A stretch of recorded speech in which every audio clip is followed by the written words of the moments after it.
All right, everybody, here we are. We are doing this again, 20 minutes, no more, no less. And super excited to have my good friend Brad DeGraw on today. We are going to talk about the top 3 ways that you are losing money on your deals. I met Brad at an event just a couple of months ago, and we bonded because we're both English bulldog dads. So, Brad, thank you so much for coming on. Let's get right into it. 3 ways. What is number one?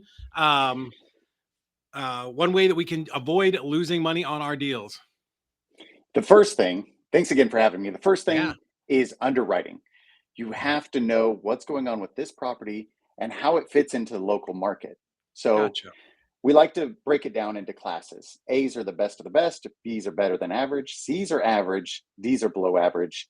In this market cycle, you Yeah. really only want to deal with A's and B's. Really? So it's not Okay. just the property, but how does that fit into the neighborhood?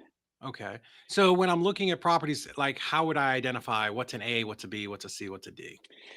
Well, the best way to do that is look at the comps and then just start ranking them. Like Okay. flip through each of the pictures, read the Mhm. description. You're going to see, okay, this neighborhood has nice streets. Some of the comps, if you're looking at comps in the next neighborhood over, doesn't Mhm. even have streets because it's Yeah. an just a paper development and it's an empty Yeah. lot with no roads. Yeah. That's a Yeah. D. Right. Okay. Awesome. Yeah, I've always heard that, A would be like if you were going to apply it to apartment buildings, A is the newest type one with like the pool and the gym and all that type, the gated parking and all that. And then, kind of B would be like no pool or like an old pool and no maybe not gated, doesn't have all the amenities. And then all the way down to That's D, it. which I feel like I own a lot of those properties. The stuff that we're like, you wouldn't want to leave anything valuable on your porch and on Friday night. Not really the best area. So that's the same. And our focus is land. And so Yeah. it's the same. A's are Mhm. the best of the best. And the Right. D's are, like you said, maybe just don't do those deals. Yeah. Um, Okay. and so the way you know is by looking at all the comps, Mhm. pull your comps and study your comps and then just start ranking them. Gotcha. One, if you have 10 comps, 1 through 10, Mhm. and is yours a 10 for the Mhm. best, or is yours a one that it's the Mhm. worst out of the 10 comps? Yeah, I like that, and we should definitely, yeah, I should definitely specify that we're talking about land here. So yeah, I like that when we're looking at comps as far as because comps they're all over the place, right? And you look at it and you're like, I don't know which one is mine. So yeah, one thing I love even with single family houses is the ability to Google go on Google Streets and kind of look at it. So Google Maps, that would be what would be looking for, right? Like this area, this piece of land seems to be in a better area, and this one is up on the side of the mountain and it's kind of like this. Yeah, there's a few tools. Realtor's great, Zillow, Yeah. Redfin. Yeah, Hmm. those are the basics. And then maybe go ahead and use, like you said, Google Street View, Google Satellite, Google Earth, or Land ID. It's not a Mm. free thing, it's $10 a month, but you can get a Yeah, ton of yeah. value out of it. Did that used to be called Land Glide, No, or is Land that Glide's something another different? one. Okay. That's another one, but that's another good $10. That's another one Yeah, that's worth the $10. yeah. It was Parcel ID a few Uh-huh. years ago. I gotcha. Okay, cool, cool, cool. Yeah, I think that's really good. And in fact, when we were wholesaling and I was primarily single families, but with houses, honestly, I would use Zillow sorry, with land, I would use Zillow almost all the time to look at the properties because I just felt like I got a better feel for what they were. Well, yeah, especially if you're looking at for sale versus sold. Mhm. And then we kind of get into the minutia because we fund deals. So we're Right. literally betting on people's success. Hmm. So you not only want to just look at the listing price, but if Yeah. it's sold, we go ahead and take 15-20% off of the list price. And if Hmm. it's a hot market, people might be paying closer to list, but if it's a regular or slower market, Hmm. there's going to be some negotiation for a discount. Nice. Interesting. Cool. So number two, what's the second way?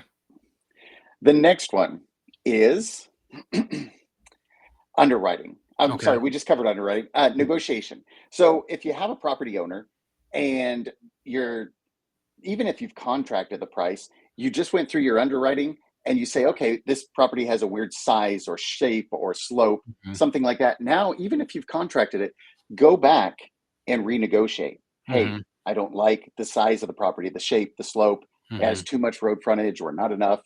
So, whatever you discovered in your underwriting, that dovetails Hmm. right into your negotiation. So, go back and ask for a better discount. This helps you Interesting. because you have less money in the deal and Yeah. more room for margin. Gotcha. Yeah, one thing for me that we always teach our acquisitions is we want to look at this property from the buyer's point of view, right? Like how does the buyer make money?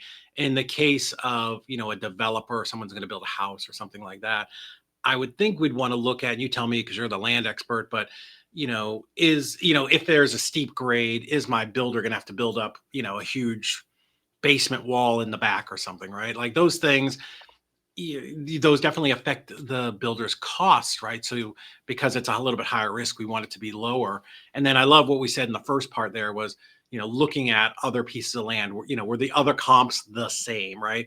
Like if our property has a deep slope in the back or a slope up, and we're comping it to flat properties, well then yeah, it should definitely be cheaper, right? Exactly. And whatever the features are in your property, Hmm. you can go back to the property owner, even if you've contracted, assuming you Hmm. haven't closed, and say, Yeah. hey, this is what I found in underwriting. If Hmm. it were me, I would give you all the money in the world. But in underwriting, Yeah. this is what we found. And so we're going to have to, Hmm. make some adjustments here. Yeah. And so with that, you can go with a cheaper purchase price, or that leads into the, item three we'll cover next. Yeah. Yeah, for sure. I think it's really important in that, that initial conversation with that seller to just try to gather as much information as you can.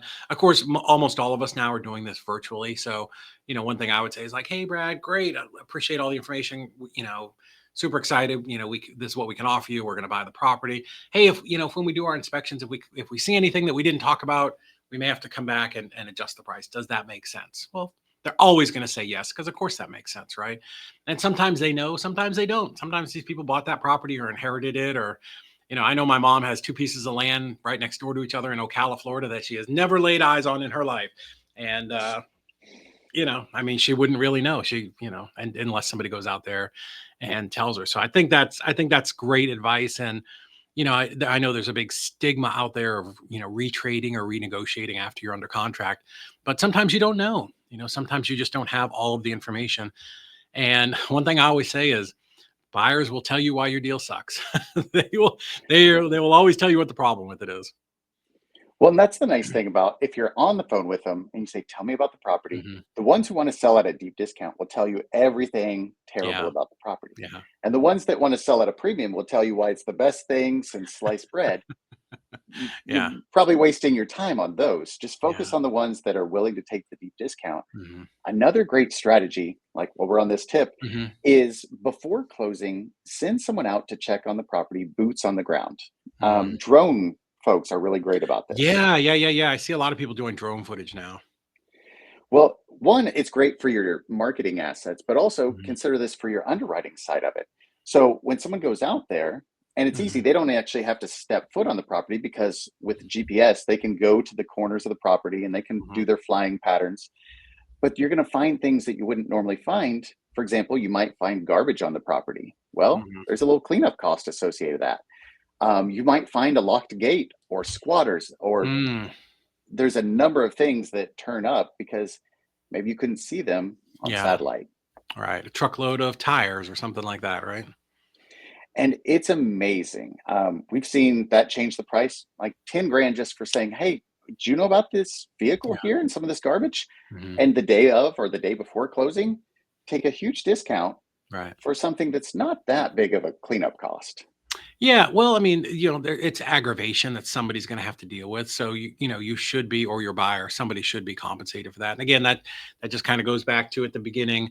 Once we're under contract, hey, this is Mrs. Smith. Hey, Brad, appreciate it. Here's the next step. Here's what we're going to do. We're going to get your file over to Easy REI Closings. They're going to get it closed for you. But hey, if there's anything that we find, like you just said, of course we'll have to come back and renegotiate. So I think that's fantastic. All right, what is the third way that we can help avoid losing money on our deals? The third way is creative finance. Oh, So okay. even though I fund deals, not every deal makes Mhm. sense to go to a hard money lender.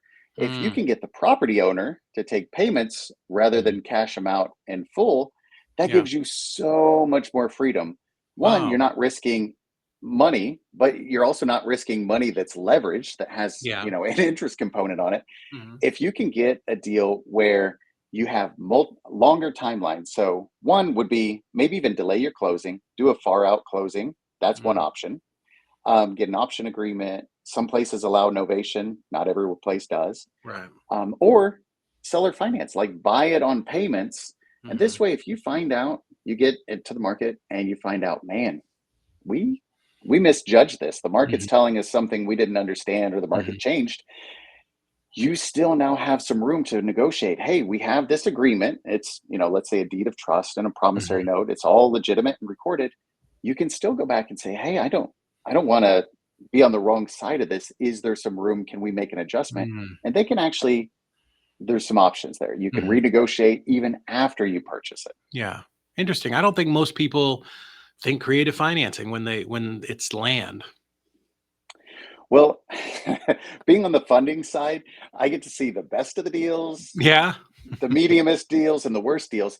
And Hmm. sometimes you can take a medium deal and make it a better deal if you're not paying, a lot of interest on it. So Mm. that can be the difference between a deal that kind of works, almost Hmm. works on a good day. And Yeah. if you can take out your risk, then you have a higher probability of Mhm. making profit. And that's really what it's at the end of the day. Nice. So with owner financing, would the strategy be I'm going to make payments on this until I can find a buyer, or would it be to wrap it to an end buyer? Like what are some of the strategies that you see happening out there? Well, I would start with whatever the property owner needs. Like if they have no Perfect. immediate cash Best need, answer. or Yeah. would I Hmm. start from the bottom, which Hmm. is where you take zero. Yeah. That's a good number. Especially like if you're late in the year, there may be a reason for them to take some money, but not all the money now, Hmm. and then some money into the next tax year. And depends on if it's just depends on what their needs are. And Yeah. I'd get as close to those needs as possible.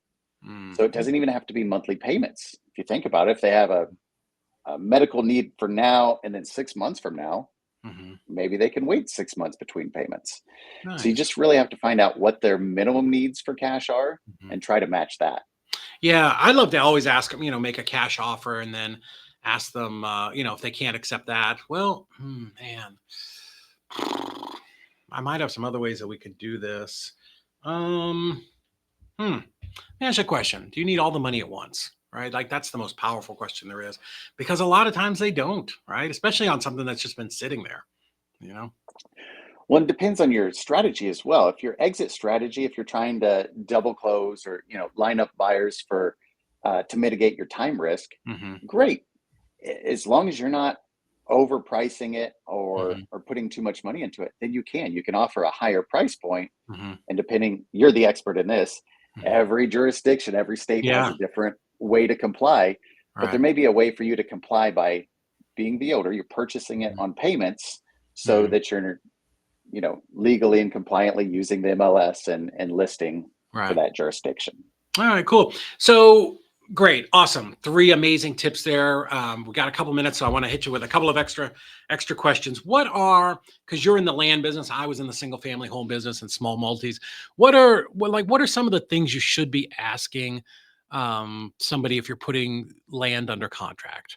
Like a lot of us guys and gals that are doing single families, we get these amazing leads for land, but don't always know like I don't know. Has it got trees on it? Has it got grass?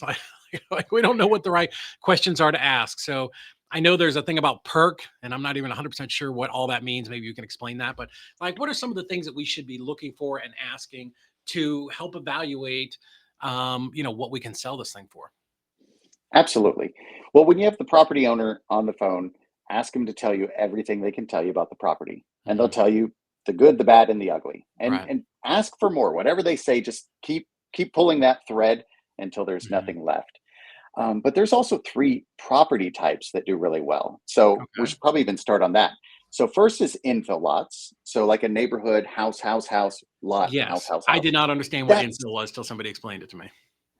those are proven products Right. because everyone in that neighborhood wants to live in that neighborhood. There's Hmm. mailboxes and recycling cans. Sure. So maybe the house burned.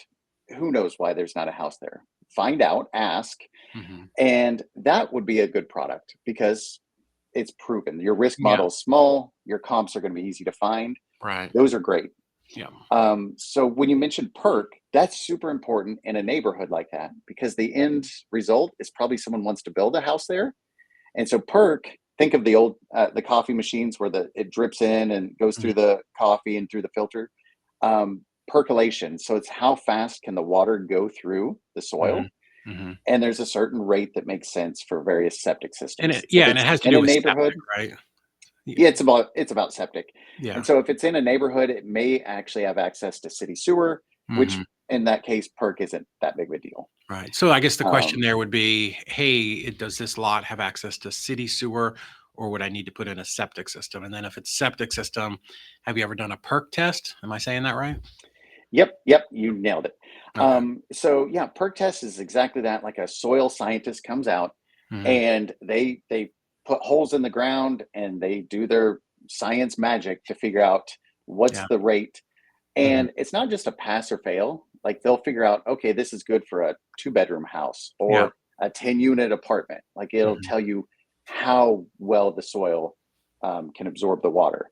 Nice. And depending on that, they may have to change what their plans are for it. So that's Gotcha. kind of infill lots and buildable properties. All right. Another one is anything on or near water, lakes, Mm, rivers, streams, okay. reservoirs. Those are always going to be in high demand anywhere and Sure. everywhere. Right. And then 5 acres, 1 to 3 hours from a population center is perfect. Like Really? we call those Yep, that's recreational land. That's what we call it. And people just have it to have it. It's a toy. You're selling it Yeah. to a guy named Chad who has a Yeti cooler and jet skis. He's going to go out there and play with his toys. Yeah. And it's Yeah. just something to have. Yeah. Well, I think people feel like it's like buying gold, right? They want to buy this plot of land.